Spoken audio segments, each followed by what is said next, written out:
prophétisé selon l'ordre que j'avais reçu. Et quand j'ai prophétisé,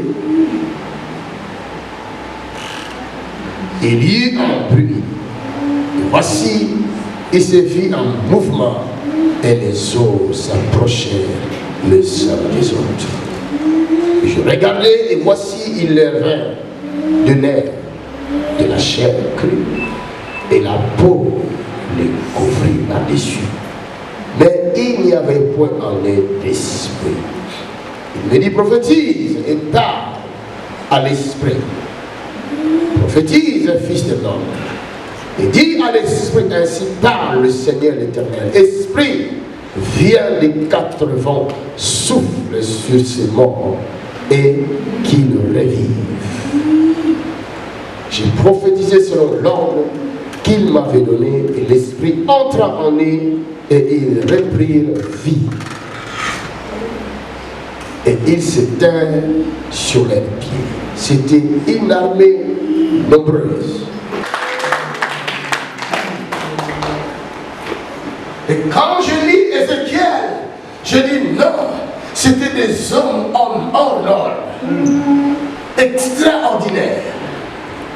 Un homme qui se faisait déplacer par l'esprit avec son corps, son âme et son esprit, il se fait déplacer.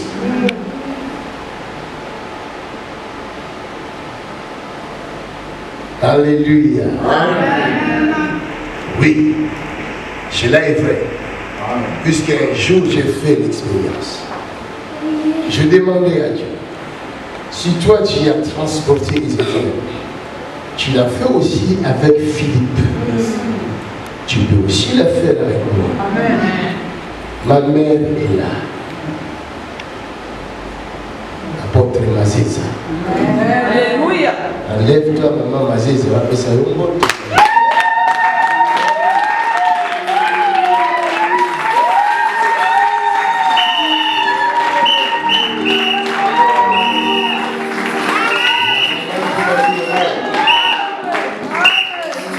Si aujourd'hui tu bénéficies de cette grâce, c'est parce qu'elle a été utilisée par l'Éternel pour que moi je sois né. Et que je sois fait ici aujourd'hui. Alléluia. C'est elle qui nous a enseigné la parole de Dieu dès notre passage. Amen. C'est elle qui nous a conduits à l'église chaque jour, tous les jours de notre vie. Amen. Même quand on était fatigué, elle nous poussait pour aller à l'église. Elle avait déjà la vision. Dieu lui avait déjà révélé ce que nous allons devenir. Amen. Mais quand nous sommes devenus ce que Dieu lui avait révélé, elle ne comprend plus rien. Elle dit non, ça me dépasse. Nous sommes arrivés au métro. Elle a acheté les billets puisqu'elle avait son abonnement plutôt. Elle est partie parce qu'elle avait son abonnement. Moi, je ne pouvais pas partir parce que je n'avais pas de billet. J'ai dit, je vais chercher la monnaie. Le métro est parti pour ceux qui connaissent le métro passe chaque 5 minutes. Moi, je suis. Elle est partie. Ou à l'hôpital, pour ceux qui connaissent Bruxelles, qui quittent. C'était quoi? Isère. Isère jusqu'à Saint-Pierre. Donc, c'est juste à côté de Rocher. Par à Saint-Pierre, l'hôpital qu'elle connaissait très bien.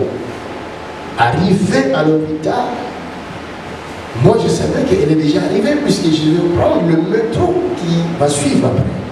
C'est la même ligne, donc je ne peux pas faire autrement. Je prends le métro qui avait suivi après. J'arrive à l'hôpital. Quand vous arrivez au métro, vous sortez tout de suite. Ça, c'est l'entrée de l'hôpital. Elle était hospitalisée là-bas, donc elle ne peut pas se lever. Moi, j'arrive, je ne connaissais pas la chambre, je demande la chambre. Je téléphone le patient, il me dit, ah, et il est dans telle chambre. Je monte, j'arrive, je demande à l'homme, c'était un pasteur. Je demande, est-ce que Coco ça n'est pas, parce que je l'appelle toujours Coco ça n'est pas arrivé encore. Et le pasteur dit non, on n'a pas vu. Je dis comment ça? Elle a pris le métro avant moi. 5 minutes plus tard, la voilà, elle ouvre la porte.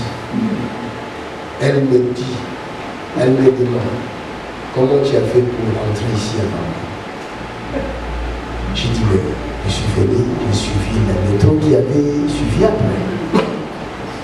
Elle me pose la question, tu es Jésus-Christ?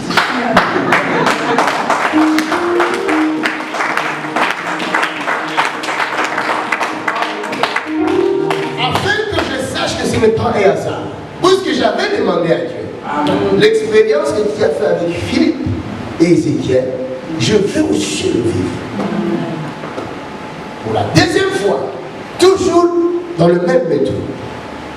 Avec son abonnement, elle est partie. Cette fois-là, on part à l'église. C'est le chemin qu'elle prend toujours. Donc elle ne peut pas se perdre. Moi, Dieu a voulu que je ne prenne pas le métro. Je suis allé prendre les bus. Je monte, j'attends d'abord le bus. Le bus arrive, je monte. Le métro et les bus, c'est pas pareil. Je dois m'arrêter à 2 feux, chaque feu. Les arrêts de bus, pour ceux qui connaissent Bruxelles, il y a toujours des embouteillages.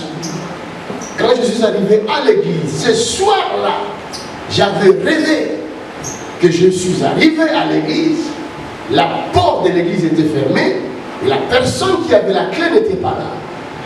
Et on devait tous attendre devant.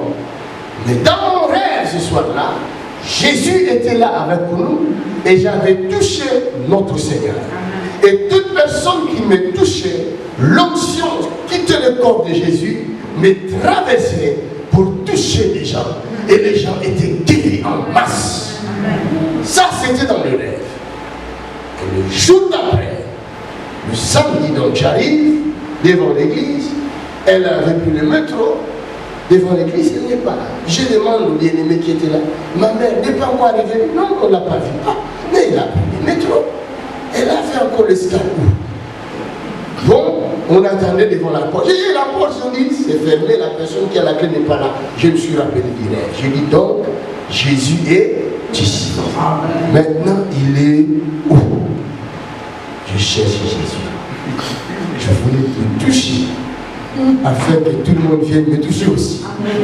Mais je ne le voyais pas de mes yeux charnels. Tout d'un coup, ma mère la voilà. Elle arrive, comme elle vient toujours là, rapide. Comme un jeune de 15 ans. Elle me regarde. Tu es devenu Jésus ou quoi? J'ai dit non, pourquoi? Mais tu as fait comment pour arriver avant moi? J'ai été transporté comme Ézéchiel. La différence entre nous et les sorciers, quand les sorciers volent, ils volent d'eux-mêmes. Mais quand nous volons par la volonté du Seigneur. Et nous ne nous rendons même pas compte que nous avons été transportés. C'est ça l'expérience que je connais. Pour moi, j'ai pris le bus. Mais Dieu Tout-Puissant, dans sa puissance, dans sa grandeur, il a envoyé un bus. Moi, je croyais que c'était un bus normal. Que ce n'était pas le bus normal. Ce n'était le bus du ciel. Ézéchiel, dans son temps, il ne pouvait pas vivre de choses qu'il a vécues parce que ce n'était pas le temps de la grâce. Mais ce qui me tord, Dieu pouvait le transporter et son corps, son âme, ainsi que son esprit, le fait faire des voyages, des trajets extraordinaires. Alléluia. Il arrive dans une vallée qu'on appelle vallée des ossements. Arrivé là-bas, il voit beaucoup d'ossements desséchés. Il ne savait pas ces ossements c'était quoi. Mais Dieu seul savait. Fils de l'homme, qu'est-ce que tu vois? Il dit, je vois des ossements desséchés. Et il dit, crois-tu que ces ossements pourront-ils revivre? Et il dit, moi je ne sais pas.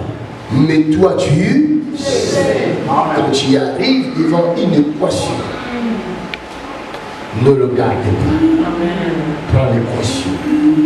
Donne l'équation. question à Jésus de Nazareth. C'est lui qui est la réponse à toutes tes questions. Amen. Quand les médecins diront que ça ne va pas, c'est fini, c'est trop tard, ne t'inquiète pas. Prends ce rapport des médecins et emmène-les à Jésus de Nazareth. Va dire à Jésus, ils ont dit que c'est fini, je ne mettrai plus au monde. Ils ont dit que mes trompes ne pourront plus mettre au monde, car ils l'ont enlevé. Maintenant, qu'est-ce que toi tu en dis? Moi, je ne sais rien, mais toi tu sais.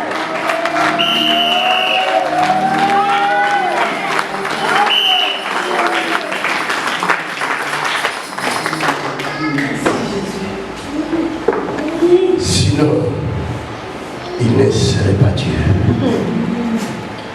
Si nous l'appelons Dieu, c'est parce qu'il est le Créateur.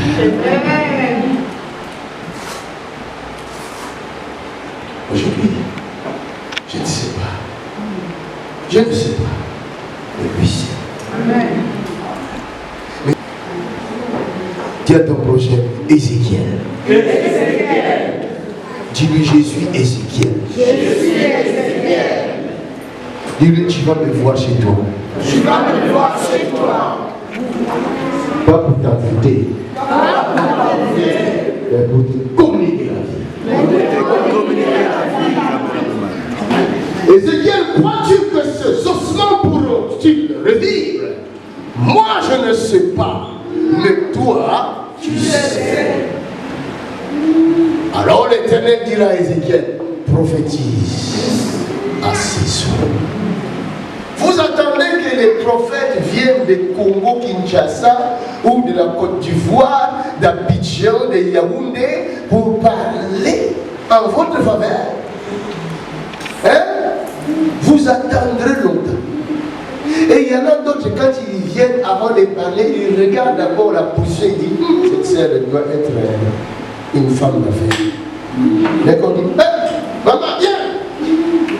Je vois des choses sur toi. Qu'est-ce que tu vois? Il voit toujours des choses. Alléluia. Ah, les prophètes d'aujourd'hui là. Déjà, il a déjà vu le sac. Au lieu de dire seulement que je vois ton sac, il y a quelque chose dedans. Et non, je vois des choses. Tu fais des affaires. Pourtant, il ne fait pas des affaires. Parce qu'il a vu la forme. Alléluia. C'est pas ça la prophétie. Ça, c'est la parole de connaissance. Ce que j'ai donné à ma fille, c'était la parole de connaissance. Ce n'est pas la prophétie. Beaucoup de gens ont fait de leur rêve un ministère prophétique. Tu fais des rêves, tu as des paroles de connaissance, d'un coup tu te nommes prophète.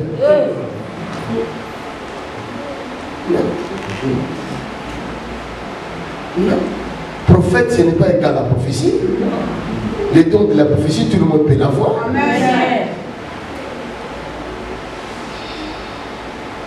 Un prophète montre le chemin au peuple. Amen.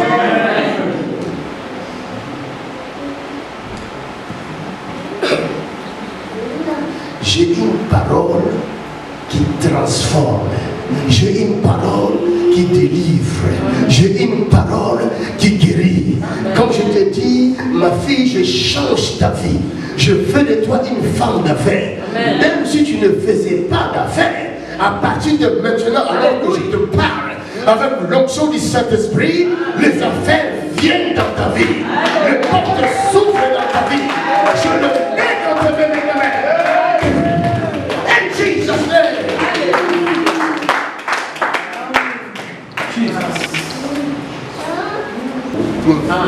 Les Congolais ont une mauvaise habitude. Je n'ai jamais vu un peuple qui insulte le roi de Dieu comme les Congolais. Ça, c'est vrai. Et vous allez remarquer que c'est le seul pays aussi qui souffre, qui est au bas de l'échelle. Alors que c'est un pays qui devait être numéro 1 au monde. C'est un pays qui nourrit le monde entier aujourd'hui par sa richesse, qui se nomme le coltan. Tous les GSM que vous voyez nous utilisons sont fabriqués par cette matière qu'on appelle coltan. Et cette matière ne se trouve qu'au Congo. Congo qui chasse bien sûr. Mais regardez comment ce peuple souffre. La Bible dit, qui es-tu pour juger un serviteur d'autrui? Même s'il tombe, cela ne te concerne pas. Car son maître le jugera. C'est son maître qui prendra soin de lui. C'est lui qui l'a établi, laissez-le prendre soin de lui.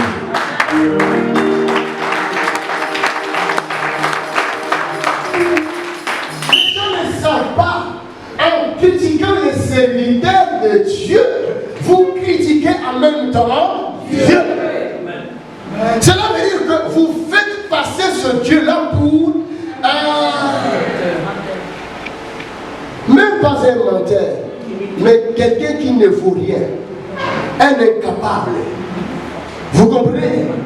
C'est comme si tu viens chez moi à la maison, tu commences à inciter mes enfants dans ma présence.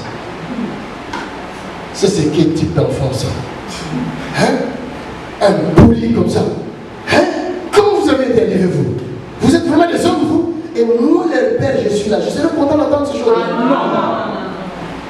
Automatiquement, même si mon fils avait tort, au lieu de me donner les rapports de ce que mon fils a fait, tu te permets d'insulter, de passer directement à insulter mon fils, automatiquement tu m'insultes. Et tu deviens mon ennemi automatiquement. Les gens ne le savent pas parce que les gens sont vraiment stupides. Ils ne comprennent rien. Ils se mettent à insulter. Si quelqu'un se présente comme étant serviteur de Dieu, même s'il ne l'est pas, comme il a dit il est serviteur de Dieu, laissez Dieu le juger. Parce que même dans des entreprises, et que quelqu'un vient travailler au noir, les patrons ne le connaissent pas.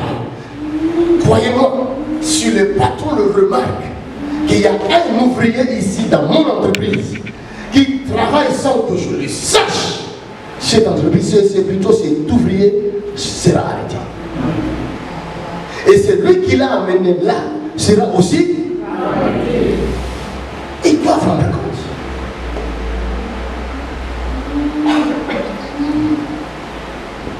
N'incitez plus les serviteurs de Dieu. Laissez Dieu s'en occuper. Ce n'est pas votre problème.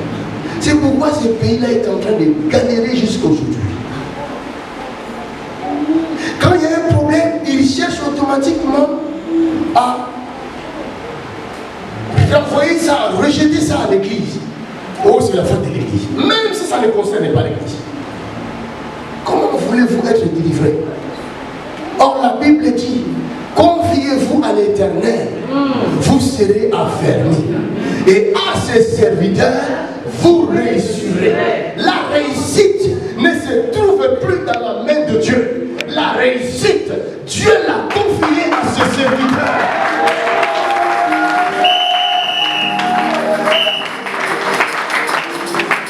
Vous lisez la Bible, mais vous ne comprenez pas.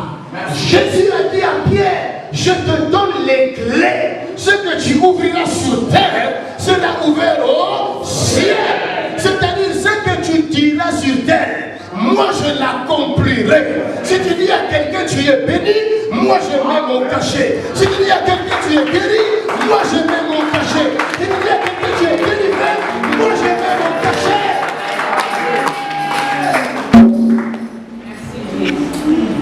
Si vous vous confiez à Dieu, vous serez affermis, vous serez fortifiés, vous aurez la force de résister au diable, de combattre le bon combat, de garder la foi. Mais si vous vous confiez à ses serviteurs, tout ce dont vous avez besoin, vous le verrez s'accomplir, vous le verrez arriver, vous le toucherez. Tu as besoin des enfants, si je te dis tu vas mettre au monde, tu vas mettre au monde. Personne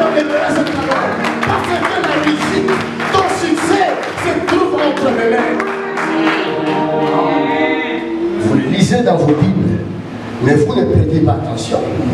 La Bible dit dans Psaume 82, verset 1 dit Dieu se tient dans l'assemblée de Dieu. Le grand Dieu se tient dans son assemblée propre. Le premier Dieu est écrit en D majuscule. Le deuxième Dieu est écrit en D majuscule. Mais le troisième Dieu est écrit en D majuscule. Quelqu'un veut me donner sa Bible? Ouvrez-moi Psaume 82. Ah, les belles.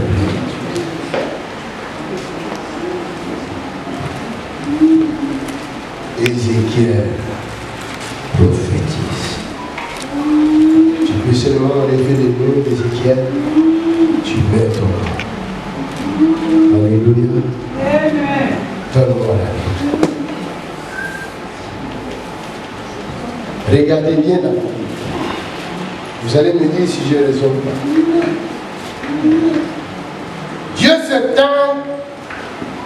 se tient dans l'assemblée de Dieu. Premier Dieu avec en D majuscule et deuxième Dieu en D majuscule. Est-ce que c'est vrai? Hein? J'ai raison? Oui. Si je dis j'ai raison, dites Amen. Est-ce que c'est vrai? Amen. Ainsi soit. Il juge au milieu de Dieu. Ce Dieu-là est écrit en petit D. Hein? Bon, je vais vous décrire les scénarios. Dieu se tient dans l'assemblée de Dieu. Viens, papa, notre Père. Lui, c'est Dieu. Il convoque une réunion dans son assemblée de Dieu. Viens, ma fille. Tu as beaucoup passé ton temps de vacances là. Tu as prononcé aussi. Viens, mon fils. Viens, mon fils. Toi aussi, vous deux.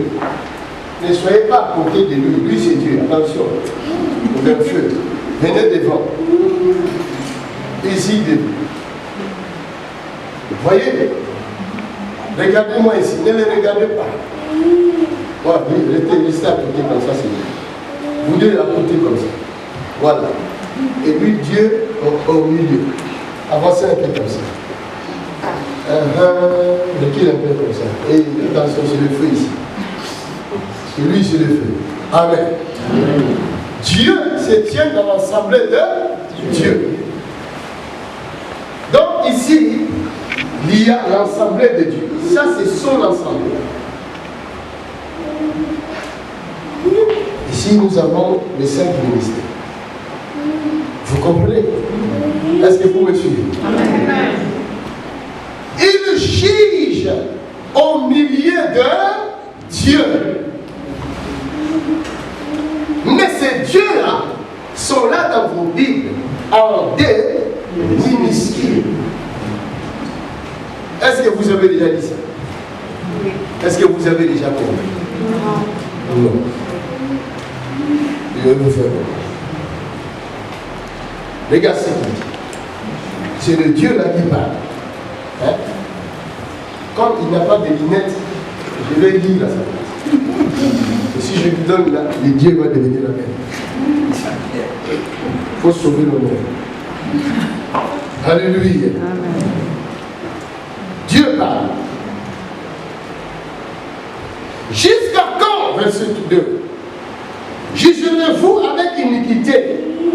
Aurez-vous égard à la personne des méchants? Rendez justice aux faibles et à l'orphelin. Faites droit aux malheureux et aux pauvres. Sauvez les misérables et les méchants. Délivrez-les de la main des méchants. Qui parle là? Il parle à qui? Qu'est-ce qu'il a dit? Hein? C'est un quoi ça? C'est quoi ce qu'il fait Dieu là? Remarque. Il dit quoi? Il reproche. Il reproche. Il fait des reproches, oui ou faux? Il fait des reproches à ces petits dieux. Il dit, jusqu'à quand jugerez-vous avec iniquité? C'est pourquoi ça ne sert à rien de critiquer les serviteurs de Dieu qui vivent dans les péchés. Donc Dieu le sait. Dieu le sait qu'ils vivent dans les péchés, il le sait. Mais la pensée de Dieu, le projet de Dieu, le plan de Dieu, c'est de libérer le peuple. Mais ce n'est plus à lui de libérer le peuple. Lui, il était déjà venu. Il est allé sur la croix. Il a dit, tout est accompli. Et en regardant ses disciples, il va leur dire, regardez, je vous ai donné l'autorité. Et je vous ai donné le pouvoir. Ah, vous n'avez pas compris l'autorité, c'est quoi? Mais les autorités là que vous voyez là, et François Hollande, je suis une autorité. Les juges que vous voyez ici, ce sont des autorités. Mais pourquoi ils sont là? C'est pour le peuple qu'ils sont là. Mais si Dieu dit, je vous ai donné l'autorité, je vous ai donné le pouvoir, est-ce que l'autorité de Hollande, on peut le comparer avec l'autorité que j'ai? Non. Hollande ne sait pas chasser un cancer. Non. Mais le cancer qui vient détruire Hollande, c'est moi qui vais le chasser. Yes. Donc je suis autorité au-dessus de Hollande. Alléluia. Vous comprenez? Parce que mon autorité ne vient pas des hommes. L'autorité de Hollande vient des hommes. Ce sont des hommes qui l'ont élu président. Oui. Mais l'élection des serviteurs de Dieu n'a pas été faite par les hommes. C'est pourquoi des serviteurs qui ont été élus par les hommes, ce ne sont pas des serviteurs de Dieu. Ce sont des serviteurs qui vendent. Ils travaillent pour leur vendre. Les serviteurs de Dieu, ce n'est pas des serviteurs qui vendent. La Bible dit, celui qui était descendu dans les régions de Satan, c'est le même qui est monté en Israël et il a fait des dons au sang. Un vrai serviteur de Dieu vient de Dieu. Un vrai serviteur de Dieu est un don venant de Dieu. C'est pourquoi Jésus a dit à cette femme, si tu connaissais les dons de Dieu, ce sont des dons que Dieu a faits à l'humanité.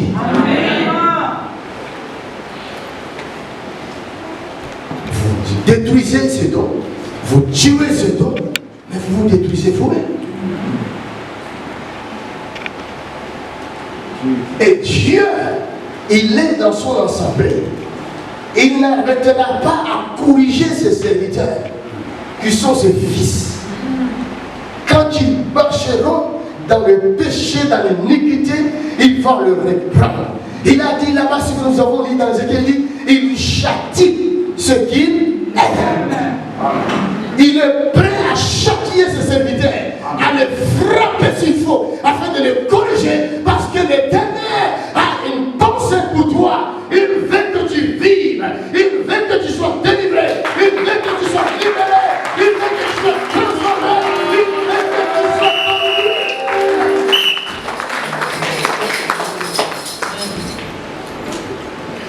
Pour terminer, c'est Dieu dit, verset 6. J'avais dit, vous êtes des dieux, vous êtes tous des fils du Très-Haut. Cependant, vous mourrez comme des hommes, vous tomberez comme un prince quelconque. Lève-toi, ô Dieu, juge la terre, car toutes les nations t'appartiennent.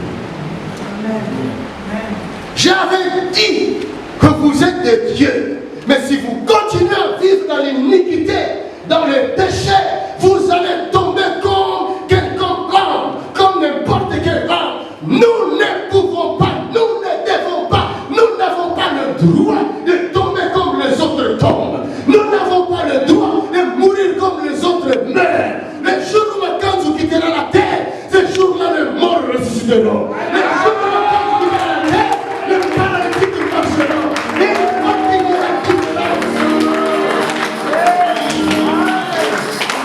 La Bible dit, vous verrez de nouveau la différence entre ceux qui me servent et ceux qui ne me servent pas.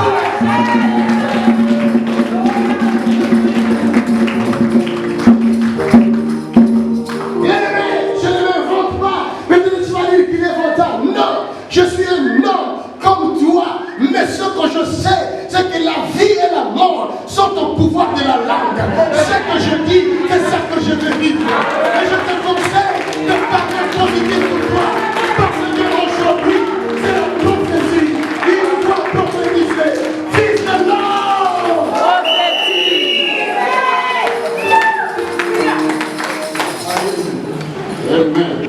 Tu veux qu'on prophétise pour toi? Tu attendras longtemps. Bien aimé, Dieu a donné à ses fils le pouvoir de juger. Si vous regardez dans 1 Corinthiens chapitre 2, versets 14 à 16, il a dit que l'homme spirituel ne peut être jugé. Au contraire, il juge de tout. Dieu nous a établi les juges sur terre. Cela veut dire, les démons, les sorciers t'ont condamné, ils t'ont jugé, ils t'ont condamné, ils ont mis en toi une maladie qui va te conduire à la mort. Mais le jour où tu avais franchi cette porte, tu es arrivé ici. Ici, c'est un autre royaume. Ce n'est pas le royaume du monde, mais c'est le royaume des cieux. Alléluia. Et quand le juge du royaume des cieux se lève, c'est pour changer le jugement qui a été rendu dehors. Dehors, on t'a dit tu mourras, ici on te dira tu vivras. C'est pourquoi toi qui es venu dans ce royaume, qui se nomme l'Église, reste là. Ne retourne plus dehors. Parce que là-bas on t'attend. Ils veulent que tu subisses le jugement qu'ils t'ont rendu. Ils veulent que tu croupisses. Ils veulent que tu meurs. Ils veulent que tu disparaisses. Parce que pour eux, tu n'as pas le droit de vivre sur cette terre. Mais pour Jésus-Christ, Fils de l'homme, prophétise.